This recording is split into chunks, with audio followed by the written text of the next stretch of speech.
Okay, everybody. Just getting everything published and we'll be good to go in a second here. Audio's working. Good. Okay, now I can see comments. Awesome. Okay, so it might be a weird question that I stated. Let's get a little closer here. The title of this live is, what's your price of admission? And this is coming to me really clearly today. How to preface it. So I've lived my whole entire life with an open heart, and I just let people in freely with it and gave unconditional love. There's probably been times since I started that I eventually had to revert to conditional love because I thought I needed to be protected, etc. But what's the best way to describe it? The best way to describe it would be I make an invitation of unconditional love into my world to everybody I meet. And it brings a lot of women into my life. And it's something that's not typical, not normal. I've been given a lot of labels, open-hearted or heart on his sleeve or whatever. And for a long time in my life, I thought that was a bad thing. But as I move forward more and more and more, it wasn't a bad thing. It was my invitation to another, especially women, to come to the same level of openness, to come to the same level of vulnerability, to open their heart and interact from a place of not protection, like going into a relationship with someone and you're kind of like, oh, are you okay? Are you safe? Oh, should I stick my head out? Oh, what do I want to tell another person? And it's the insanity of conditional love. It's the insanity of being hurt over and over and over again. And I know a lot of women, when they approach, I'm a curiosity. They don't want to approach fully and openly, but they really like the concept and they really like to observe it from a distance and they like to touch a little bit. It also looks like a smorgasbord of love, giving freely and standing openly. They'd come and kind of just peck and help themselves on the pieces that they liked. They'd go really vulnerable, or I'd love to get me really vulnerable talking about my stuff, but when it came to talking about their stuff, it was like, oh, okay, you're getting a little too close, or, oh, this isn't acceptable, where are your boundaries, all this kind of thing, where it's just confusing as hell. And to sit here and I judged myself and I was told a lot of things by those people that weren't willing to be vulnerable, to just smash me or scare me away or traumatize me so I'd stop, so that they didn't have to go inside and start to understand why they weren't being the same way. And it kind of comes back to what I'm talking about. Hello, Neville and Zahana. Thank you for joining. It kind of goes back. Okay, so in my world, there's nothing but unconditional love. And how do you make an invitation to someone about unconditional love? Like, hey, I'll tell you anything about me. I'd love to hear anything about you. Share trauma, share whatever. I don't want to do it to hurt you or whatever, but I'll lead and I'll tell you about it. And oh, fuck, did I feel like sucked dry after a while. I could probably list 1,000 different women that have connected with me in some way, talked on Facebook, asked about my life and want me to go vulnerable and feel it and soak it up. But they didn't pay the price of admission, which I never knew I had to put one on it. But the price of admission is a small boundary. To be open-hearted and be in smorgasbord in this world is just an invitation for the energy vampires of this world, or the people that aren't ready to do their work. But it also can be an invitation for somebody to move forward. And I'm learning more and more and more that I can't just let everybody in if they're not willing to do some work, or they want it to keep it in balance. And this is scary for some people. And it's like, who the fuck are you to start saying stuff like that to make me open? Well, really, I don't want anybody in my life that's not going to be open backwards. So I felt really wounded and hurt and suffering, and why would nobody engage and why would nobody come to this level, that I never asked them. And then I'd sit with this story afterwards and be angry and frustrated and all this kind of stuff. Why people aren't valuing me? Why can't I receive? Why can't they respect me and come to the same level? But I never asked. I just had an expectation, which all of us do. And it's a scary thing, and it's really deep, and it's a lot to ask. But I'm now worthy.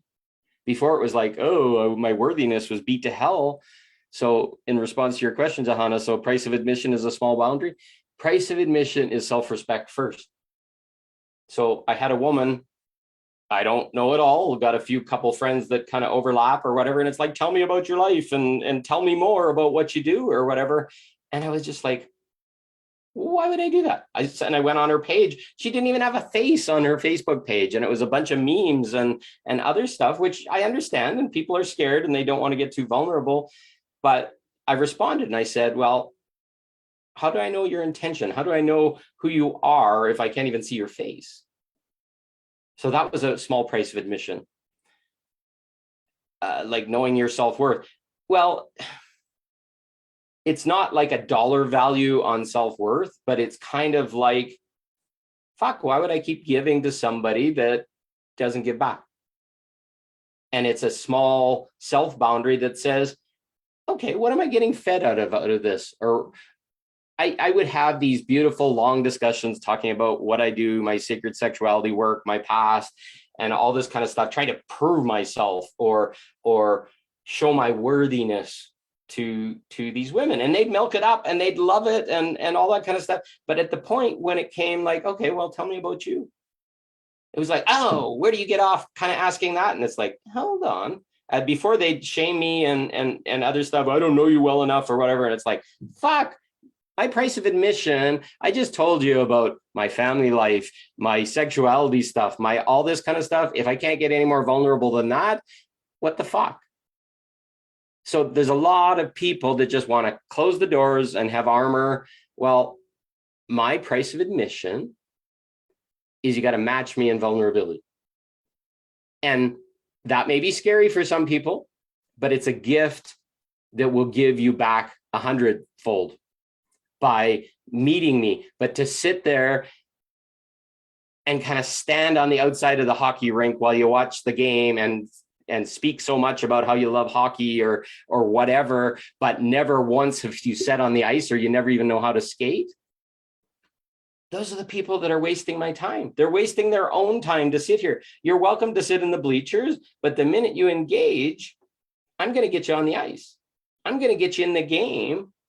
And now that expectation is no longer implied. It's like, okay, well, if you want to come and have a talk and hear about my life and see how beautiful it is, my invitation is to you to start to become vulnerable so that you can feel just as good, instead of kind of sitting on the sidelines, playing with yourself, saying, oh, I'm in the game or whatever, and then shame people that try and get you in the game. It's a game that's played in your head that you're not sure about. You really love the light that's here. You really love the vulnerability that's here. You're wanting more for yourself. But if I don't force you to engage, and I'm not saying force, like grab you by the hair or something. I'm saying with my words, or continuing to feed that wish by me just continuing to do it while you're just sitting there kind of going, oh, I'm not sure, oh, I'm too scared or whatever. And a lot of times they'll step away in the moment, but they'll come back later because they knew there was an intention for better. They knew there wasn't, I'm forcing you because you need it, or I'm fixing you or whatever. No, I'm an invitation. I'm a catalyst. It's like, oh, do I want to catch on fire by touching this? Well, I'm already on fire. And if you want to kind of sit here and roast your wieners on it and say how amazing it is, and now I'm kind of that because you got a warm glow on the front of your chest from interacting with a person that's being vulnerable, you aren't being vulnerable. You're lying to yourself. You're prolonging, you're hurting things, you're wasting your and my time. And there's huge amounts of opportunity to get to know me on all these videos because I am wide open. But if you want to engage, That's the price of admission.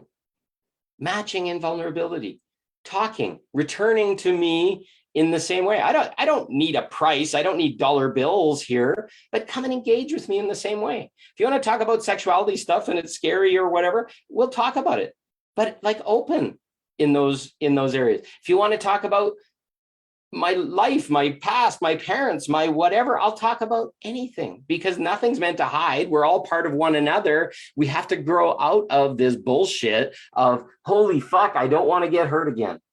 And who do you trust? Well, are you going to trust somebody that shares their heart all the time, cries, says what he means and feels? This is gold to find these people in your life. I'm just an example, but you know other people that are. They're probably light workers. They're probably hiding under their covers most of the time because they don't know how to come out and be vulnerable, and they've always been taken from, and they don't know these really basic rules. What's my price of admission? Hey, I really enjoy meeting you. Pleasure to meet you. Tell me something about yourself first before you ask me to tell you more, because I'm an open book. It's right here and right now on Facebook, and you can watch 1,000 different videos over the last 5 years of my life, because I'm an open book. I'm vulnerability, but nobody sucks me dry. Nobody comes into my life and then doesn't have the responsibility. I had a woman about a month and a half ago, and it was like, oh, I want to do this sacred sexuality work, and I want to go deep with you, and I want to explore. And it was like beautiful. We had a beautiful conversation. And it was like building this plot path and how it was all going to come together. It was all beautiful and happy and whatever. And then the next day it was like, oh, well, let's meet for 2 days maybe, because what we talked about was too much. Well, if you say it in the moment and you meant it in the moment, it's your ego, it's your bullshit that's talking and saying, oh, that maybe is going too fast or whatever. But originally, was it not your heart? Was it not that inner part of you that kind of made that connection and said, wow? And then when I come back and I kind of say, well, geez, I want what we agreed to, not this half version of it, then it's like, oh, this is all yours and it's your trigger and all this kind of stuff. It's happened to me over and over and over again. No more. So I commented back and I said, no, this isn't acceptable. Either you meant what you said in the beginning, or you have some fears now that are coming up that we should really discuss that haven't even been put on the table that is now making you push me away. Like, this is the insanity of the human experience. We go and think afterwards. It's like, oh, what would my mom think? Oh, what would my friends think? Oh, what would society think? What would my religion think? Oh, last time I did this, I got hurt. Fuck, if you go in full vulnerability and leave the door down and can in the moment deal with shit. I don't even like the term boundary, because boundary restricts you. It says you're not going to do this. So you said small boundary or whatever. I don't even like the word boundary, Zahana. I like a gentle reminder, clear communication. It's like, I'm not feeling met right now. Are we going to continue talking for another 2 hours while I wait for you to step up? Or is it like, hey, come on in. Come on in. The fire's nice and warm. You don't have to be freezing out there. Take your jacket off and sit. Because a lot of people just sit out there on the periphery. They love what you're doing, but they're never engaged. Who's going to engage them other than somebody they trust, other than somebody that's already done it, that already has the energy that really excites you? So why do I excite you? Why do I light you up? Why am I sitting here talking about really hard shit and saying that's the only way to get through all this shit? The price of admission is communication. The price of admission is saying, this doesn't feel balanced. I want to receive now. I want to, well, before it was the little boy and little girl saying, oh, I'm really waiting to receive. And if I open my heart and I get hurt again, maybe eventually somebody will like me. Well, fuck no. That little boy, that little girl is coming from a massive wound. And I had it. I still have pieces of it, fully admit it. But I'm at the point right now, and we're going to have a live in Awakening Through Sexuality this afternoon that I really want people to come and see. But it's somebody that's in my life that we're doing that deep level of work. And it's come to opening and finding fucking stuff that I didn't even know I wasn't exposed on yet and was hiding. All because I wanted to have truth. I felt something was off, and I asked some really hard questions, not like, F you, I hate you, or whatever, why the hell, or whatever. That's how it normally goes. It's like, why have we never talked about your divorce? why have we never talked about this? And why do we never talk about that? And why does this feel like a lie, or does that feel like a lie? Because it was true for me and it was building a story. And until I got vulnerable and started to ask, I didn't know what was story and what was real. And it creates this new space for opening, creates this new space for going deeper, new intimacy. And I'm not talking sexual intimacy, I'm talking into me, seeing all of me, seeing the wounded little child, seeing my emotions, seeing that I've got trust issues or whatever, which are all part of my past. Well, how are you ever going to learn to trust if you don't trust yourself? I talked about this in another live. Right now, those prices of admission are, I'm trusting myself. I'm trusting in the moment that I'm not going to sit there like a little puppy on my back, waiting for my tummy to be scratched and just give everything and then be mad about it afterwards because I didn't ask for my tummy to be scratched, or they didn't know what that feeling was or what I was asking for or whatever. But now it's like, hey, I really like it when my tummy's scratched, and I'd talk all night if my tummy was scratched or whatever. And you probably got those things too. It's like, oh, scratch me here, or pull the hairs in the back of my neck a little bit, or whatever. That's the thing that just relaxes your parasympathetic nervous system. You now trust that person naturally, and magic happens. But before, I was just hoping it would show up and getting hurt every time because it didn't, and hurting myself and calling myself bad and judging myself, all because I didn't have a price of admission. And it's not like a dollar value. It's like, match me, meet me in that same way. Don't put the invitation out there and then just keep putting the invitation out there until you're really angry. No, instead put the invitation out there. Maybe do it a second time. And then after that and say, hey, I put the invitation out a couple times and I'm going to stand over here until you make a decision, because this isn't feeling balanced anymore. And if they have a tantrum and whatever, great. Because can you imagine how much worse it would have got later? Poof. Hey, I love you. I'm enjoying this, but I want to hear more about you. This seems to be all about me. What's going on? Well, that could be sucking me dry. That could be fear. That could be a whole bunch of things. The price of the admission is I got to feel I'm being filled back up. If I'm giving and I'm not feeling filled back up, that's the true price of admission at the end of all this.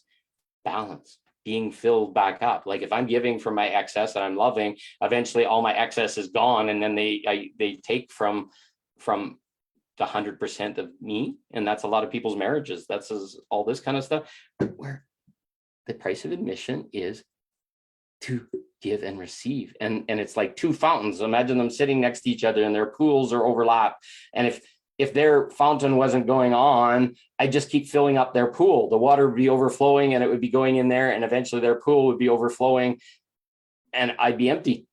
But if they're both the same and they're both going at the same rate, guess what? The overflow of this one goes here and the overflow of this one goes into me. And guess what?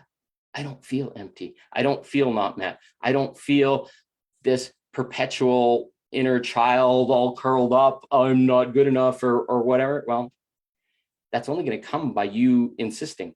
Now, unfortunately, we're programmed through beliefs and parental and all this societal conditioning and all these things to just keep giving because everybody else is too lazy to do their work. Well, I'm doing my work, and nobody deserves to have my work for free. But if you come in and you get in the pool with me and we splash around and we have a blast and we're feeling equal, I'll tell you anything. I'll share anything. But the return I get is thank you, smiles. Wow, you changed my life. Oh, this is such a blessing. That's the small price of admission. But that admission isn't just for me. That's for everybody. You share it out loud and say, holy shit, this is what I learned. Wow, this guy knows something. I learned something. Massive, massive exchange. And then everybody's getting fed by everybody. Can you imagine a whole bunch of fountains that are all around each other and everybody's splashing over into each other? The ones that pools are a little bit light or whatever, they're getting overflowed now so that they can come up faster. All by vulnerability, all by gratefulness, all by admitting when somebody's given you gifts or that you're feeding them when they're heavy or whatever. But a whole bunch of fountains that are overflowing, it's easy to have a few people that aren't overflowing fit in there and nobody be at a loss. And then eventually your fountain's going to be overflowing. And guess what? We can bring that out into our world. Look at it go into your families. Now all of a sudden it's like, oh, I feel much better. Oh, I feel like I can give. I can feel like I can be light for people. And you're getting fed by the group, but now your families and stuff are feeling a little bit of your overflow, and they're not vampiring you anymore. They're like, holy fuck, what's changing in my life? And I can't imagine how much easier this is because this person is in my life. This person has held me accountable. This person is whatever. That's what we're doing. We're meeting other people. We're inviting them to be in the pool, to feed each other from our excess. And if you're down on excess, simple things, grateful, thank you. Hey, I'm going to be vulnerable. I'm going to share some things. I want to see your wounds come up. And that feeds us all to know that somebody's willing to do the work, not willing to hurt anymore and willing to trust. That feeds the whole collective. People in fear, maybe your well's at 5% and you can't give anymore. Well, be from vulnerability, be from hurt, be from wounding.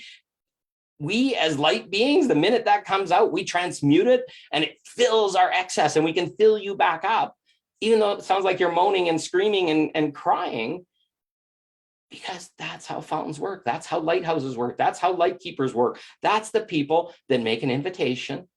And once we're full, we can give. We can give to the whole world over and over and over again. Never going to feel empty. And then we're going to be fed by these people's expressions of pain and suffering so that they can be healed and they're gone, and then they can be a light again. It's just like washing.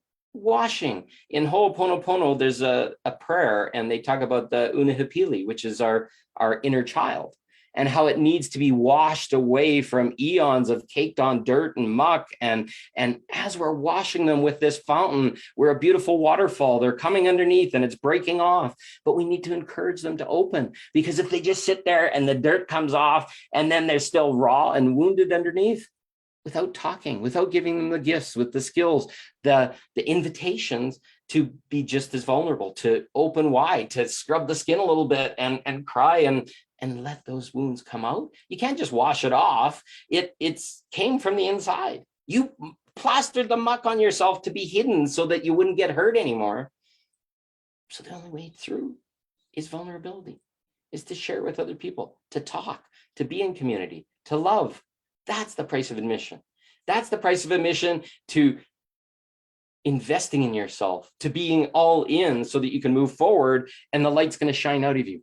And I know every single one of you, all these people that are on the call and responding, they're light keepers. They're people that are going through the shit, riding it every day, have been sucked dry sometimes, didn't know what was wrong, what was whatever, and really hurt sometimes, because we're trying to shine this light into people that a lot aren't ready. But we forgot the really key things. It has to be an exchange. There has to be value given, even if it's mucky dirt coming back and crying and complaining. But projecting, wounding, triggering, traumatizing, all this kind of shit is unacceptable, because that's people that aren't willing to do the work. But somebody that's traumatizing, you can stand up to them and say, excuse me, little girl, you're not going to do that anymore because you're not helping anyone. And they're just like, wow, somebody's being a mother, somebody's being a father, somebody's holding me accountable. And that may be where it ends, for a month, a year, whatever. But they will always remember that accountability. Remember that you held them clear in what the fuck they're doing. And that's the price of admission. So if you do it different, and you expect it to come back, and you hold people accountable and all this kind of stuff, rather than just feeling like you've been used, it feeds back, because people will come to that and it's like, oh, I can really, this light's really, really bright, and I can see these shitty things that are in my eyes and I can pick them out so I can heal, because that light's really pure. But if it's a light that's like, oh, I'm going to suck you dry, and hey, I'm a hero, I'm an ego, I'm a guru or whatever, but oh, my little kid is hurting and I'm just going to pull this out from underneath you. That's a lot of the healers, the people that we've been dealing with in the past. But the people that are in integrity are the people that are standing here right now, looking in my eyes.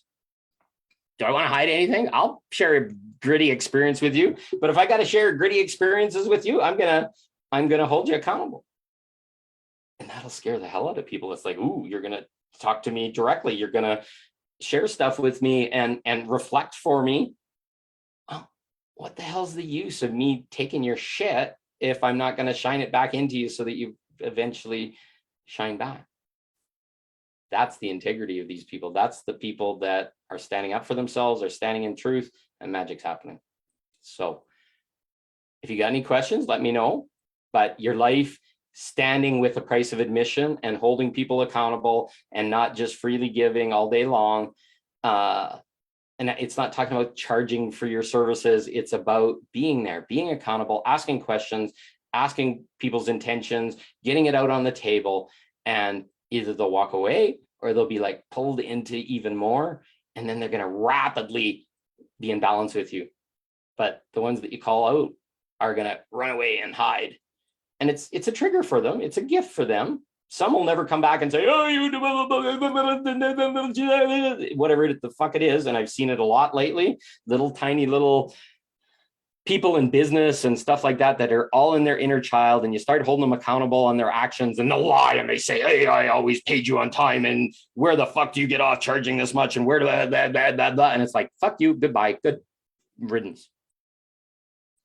Very, very clear clues. If they're coming back and they want to hurt you and smash you and whatever, they're not on your side. They're sucking you dry. You know who you are. And it's nobody on this Facebook page, but it's so sickening and disgusting to see people when they're that out of integrity and they want to blame you for everything and spite their face and cut it off and all this kind of stuff just to make you wrong and bad and ugly. Fuck off. So, and you know those people. Just tell them to fuck off right here and right now, and life will move on.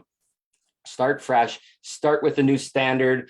It's kind of like the where do you jump over backwards as part of the track and field or whatever. Well, we just raised the bar. Before it was on the ground. Anybody could walk over. Nobody with any skills, whatever, could just walk in and just be slime or darkness or whatever. Well, now the bar is here.